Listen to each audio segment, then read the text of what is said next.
I was born in Russia 35 years ago, but I didn't know that I was born as a Muslim, which we know means anyone or anything that submits itself to the will of God, and a baby is in full submission because it has no choice, it's totally dependent. But I was not born into an Islamic household. My mother was Jewish, and my father was a Christian. I was brought up Jewish because my father had never lived with us. I attended Beis Yaakov Yeshiva for girls in Baltimore, Maryland, at the age of 6 through 8. I was able to write, read, and speak Hebrew fluently at that time. I also lived with the rabbi and his family for some time. While growing up, I used to ask my mother if I could skip school on Christian holidays out of respect to my father. She told me that I was Jewish and not Christian, and that I had to attend school. I asked her why was I only Jewish when my father played a big role in my reproduction. And she said, always say you're Jewish because it's better for you. I never understood that statement until I became Muslim again, which was not for many years to come. My teenage through high school, through college years were spent hanging out with not that good of a company and everything that goes along with that, and doing a lot of things that did not benefit me at all, actually harmed me. I used to think there was no Allah because in my family, when things went well, they praised God. And when something was wrong or someone got ill, all of a sudden, there were remarks such as, where is God and how could he let this happen? And finally, there's no God. So I used to believe that there was no God and that I knew best about everything. I embraced Islam at the age of 25 years old.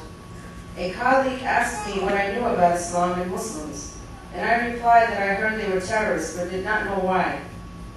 He then asked me if I was open-minded, and I said yes. He gave me a tape of a lecture on why you should become a Muslim. At that time, I worked in New Jersey as a floater pharmacist and used to travel a lot, so I told him I would not mind listening to the tape. The lecture was mostly targeted at a Christian audience, but for me, Christianity was not an option because the thought of God coming out of the womb of a woman, just like any other child, kind of repulsed me. Plus, the basic concept of Christianity is that the Trinity is co-equal and coexist at the same time. They're omnipresent. So if one is there, the other two has to be there. If the other two are there, the other one has to be there. They all exist at the same time. So I didn't understand how if Jesus died on the cross, the other two didn't die, you know? And if God died, even though he was resurrected up again, then who created him again? So that never was an appealing religion to me in the first place.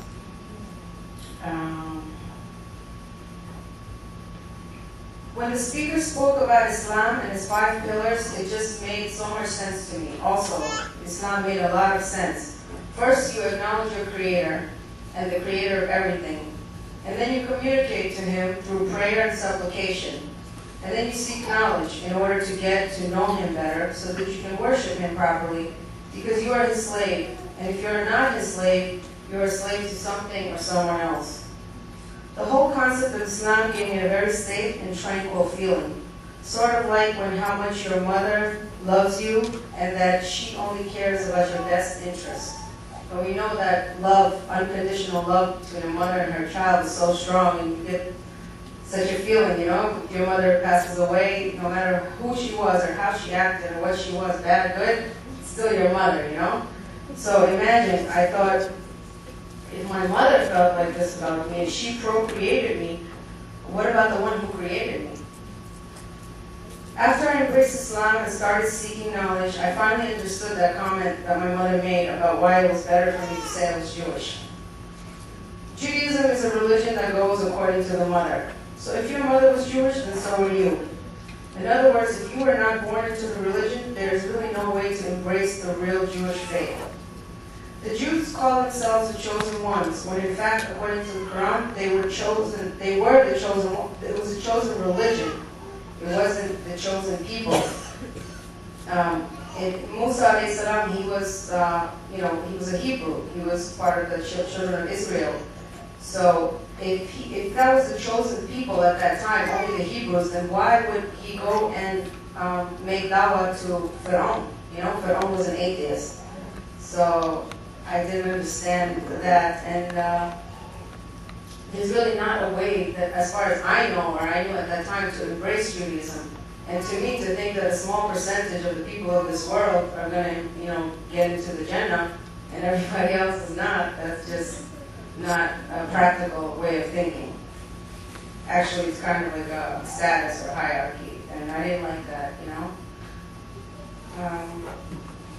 I will never be able to express my gratitude towards the most beneficent, the most merciful, for guiding me to his last user's manual, the Holy Quran, which contains the most valuable information about how to live properly in the world and how to attain the more important world, which has no end. And alhamdulillah, Rabbil Alameen, you know, for me becoming a Muslim.